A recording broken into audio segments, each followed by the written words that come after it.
Loud is apparently making changes to their Valorant roster. After a winless run in VCT Americas Stage 1, the organization is looking to freshen things up, both firing their coach and making some personnel changes. But is that necessarily what this team needs to do? Is this team actually as bad as the record says, or is this a case where the team was just getting incredibly unlucky? Well, let's take a look. So this is the board we have today. We will be starting with talking about their run in Stage 1. And yeah, it was incredibly disappointing, especially after the team had a pretty good run at kickoff. At that kickoff tournament, they ended up beating Evil Geniuses in their opening match. Then they went on to face Crew. They were not favored against Crew at the time, but they ended up beating them pretty decisively. Then they of course lost to Sentinels in a close 2-1 game. They got knocked down to low bracket where they would face Crew again, and this time Crew would get the better of them. So a disappointing end to the tournament for that team for sure, but still some things that look pretty good. Digizen, one of their new additions, was looking very solid, looking like one of the better duelist players in the Americas. Vinny, who was their new IGL, actually had a pretty solid performance. Vinny, who was a new IGL, had a pretty solid performance as well, and some of the old guns on the team in Kawazine and Tui's also looked pretty solid. So things were looking up, and they go into Stage 1 in that Alpha group, a group that admittedly does have some tough opponents, but with teams like 100 Thieves and Evil Geniuses in the mix there, you might have been able to get one of those 3rd or 4th spots. Crew and Sentinels were likely to get those 1 and 2 spots, and that is what ended up happening. But Loud were definitely in contention for those 3rd or 4th spots, and then it just did not go well for them. They started their stage with yet another match versus Crew, looked pretty dominant on Fracture. They took the first map of that match, and then they just got dominated in map 2, and then they did lose a pretty close map 3. So they almost get it done versus Crew, but if they had a better map 2, then they might have had that first win of the stage. But it's not that big of a deal. It's the start of the stage. You still can bounce back, especially because your next opponent is 2Game. The Ascension team that came into the VCT Americas this year and not only looked like the worst team in the entire region, but also had just lost their IGL. Their longtime member in Zap being kicked off the team basically a week before this match, so they didn't really have a lot of time to practice with the new players, so they should be pretty discombobulated, right? Well, instead, 2Game looked pretty solid, and Loud definitely were not expecting it. On the first map, it looked like they were going to have this one pretty easy. They were dominating 2Game to start this game, but then in that second half, 2Game started to claw their way back and played a very good second half. They eventually would bring the game into overtime, and Loud could not win a single round in that overtime, and they lost that first map. And after losing that first map, things just crumbled for Loud the rest of the way. While map 2 was close, it was a 13-11 final scoreline. 2Game just always seemed like they were more in control, always one step ahead of Loud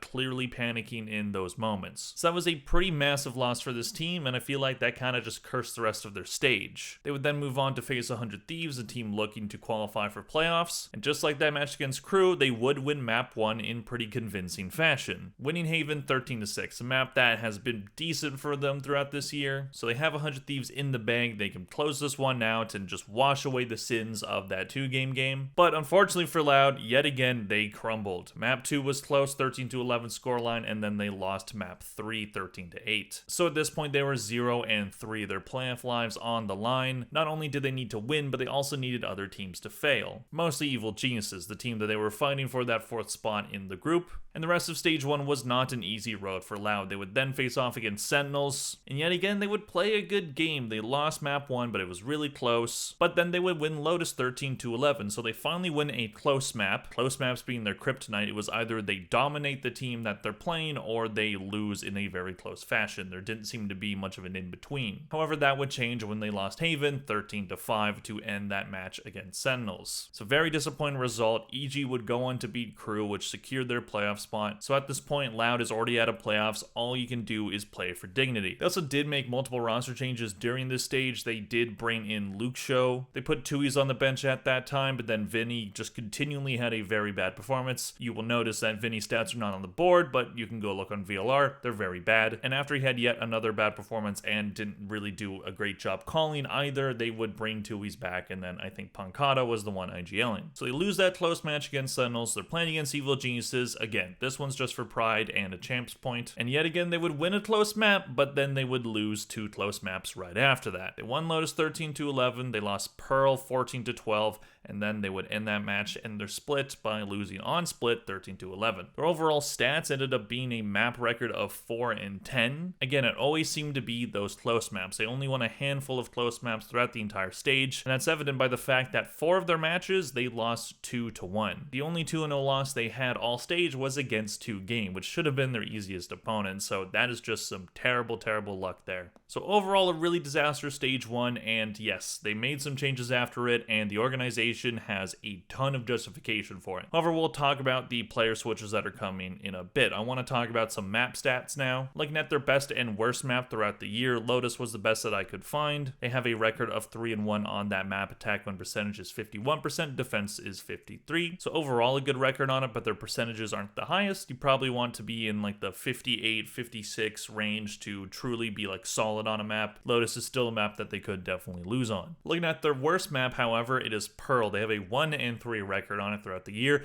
51% win percentage on attack, and defense is 46%. So they do have a winning percentage on that attack side, but that defense side is what has sunk them. In terms of overall attack and defense stats, on attack in 265 rounds, they have a 47% win percentage. That is 127 rounds won to 138 lost. In terms of defense, in 246 rounds, it is a 48% win percentage, 119 round wins to 127 losses. So the overall round differential is -19, which is not the worst number in the Americas. That title goes easily to Furia, who have a -68 for that group stage. They actually had the best round differential out of the 4 teams that missed playoffs in the entire Americas. So that's why it's difficult to really evaluate this team, because yes, it was a really bad stage for them, but they got close so many different times. Think back to Crew in 2023, the first year of franchising. Crew were the worst team during the regular season. Winless record, lost a lot of close maps, it was just an absolute disaster for them. However, they then would go on a run during LCQ, eventually making it to Champions, being one of the most surprising LCQ runs that we've seen. Of course, now we don't have the LCQ, we would be heading into Stage 2, which is the next time that this team plays, but should they have kept the same roster instead of changing things out? So apparently the rumors are Digizin is out of the roster. Vinny has already been kicked off. He was kicked off basically end of stage 1. And also Tui's is being allowed to explore his options. There's rumors he's going to Furia, which, would continue a trend of Furia, just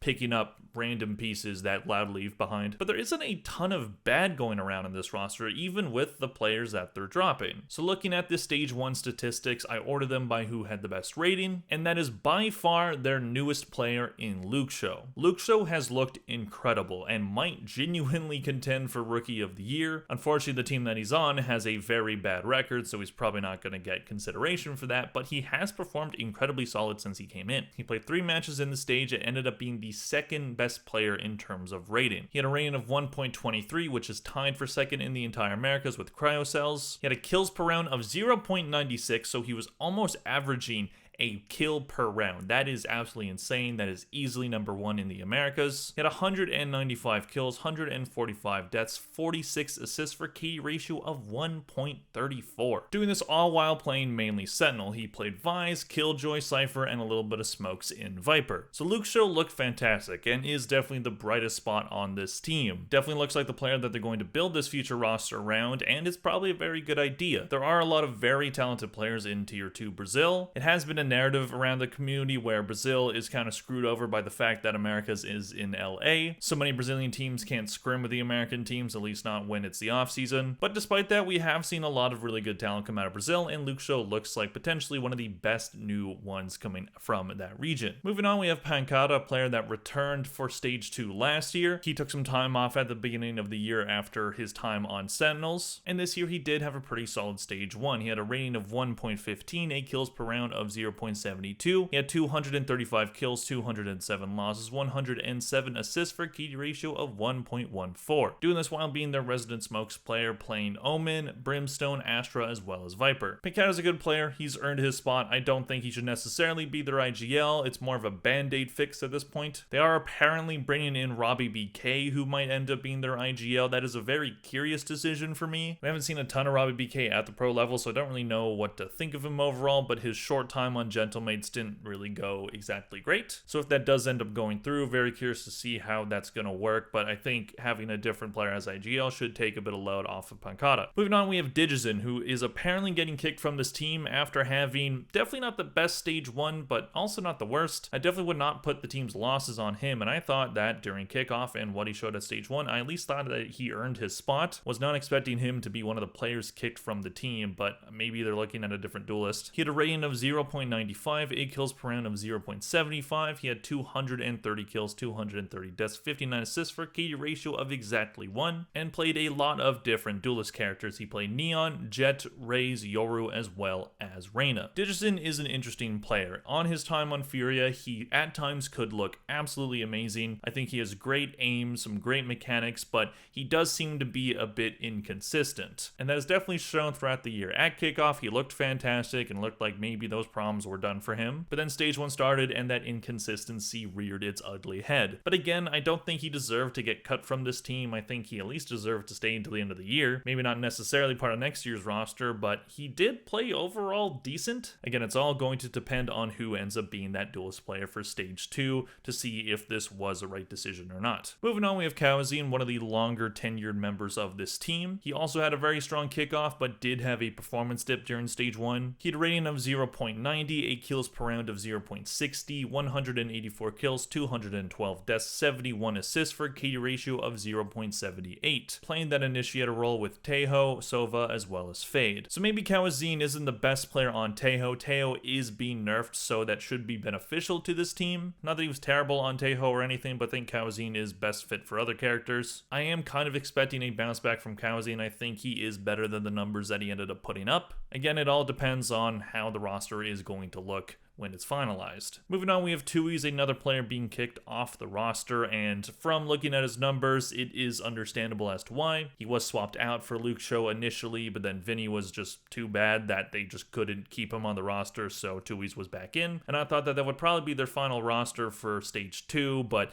as we know, it's getting blown up, and Tui's was definitely fighting it during stage 1. He had a rating of 0.88, 8 kills per round of 0.56, 137 kills, 162 deaths, 85 assists for KD ratio of 0.85, and he was kind of swapping between Sentinel and Initiator, then a bit of Smokes. By the end of the stage, he played Breach, Cypher, Fade, Vines, as well as Viper. Luke Show came in playing Sentinel, that's why Tui's was initially swapped out, so when he came back in, he was playing a bit of Initiator, and just didn't really look too comfortable at any point during the stage. Tui's can also be a good player. We've seen him flex to other roles in the past to varying levels of success. If he is going to Furia, I wish him luck, because that's another disaster team. But hey, it could work for him, and maybe he makes a loud at him looking like an idiot. I don't know what his ceiling is at this point. I don't think he's going to drag Furia to a ton of success, but again, we will see. So overall, I don't know if this roster needed to go through a ton of changes, maybe just a couple tweaks here and there. I do understand the dropping of Tui's. I think the one that doesn't make a ton of sense is dropping Digizin. I think it is important to have a really good duelist player on your team. Look at the teams that win internationals. There is usually a superstar duelist on there. I'm not saying that Digizin is a superstar duelist. I think he's far from it, but he is at least good enough to hang. I think in the right situation, Digizin could thrive, and I thought Loud was going to be it this year, but just is not the case. As I already said, I think the Robbie BK signing, if it ends up going through, is an incredibly weird signing, but could work. I guess this team is moving away from an all-Brazilian team, so we'll see how that ends up going and how the fan base reacts to it. I'm not expecting this team to have a huge bounce back. I feel like if they kept the same roster, they would have had a chance to make Stage 2 playoffs, but now they need to find one more player who needs to come into this roster, preferably a duelist. So maybe what management ends up cooking up is successful, and maybe it falls apart. Let me know in the comment section down below, what do you think of this team? What did you perceive when you watched Loud's matches during Stage 1? Were they actually a terrible team, or were they just incredibly unlucky? Let me know in the comment section down below. Please click like and subscribe if you enjoyed this video. Thank you all very much for watching, and I'll see you guys in the next one. Bye.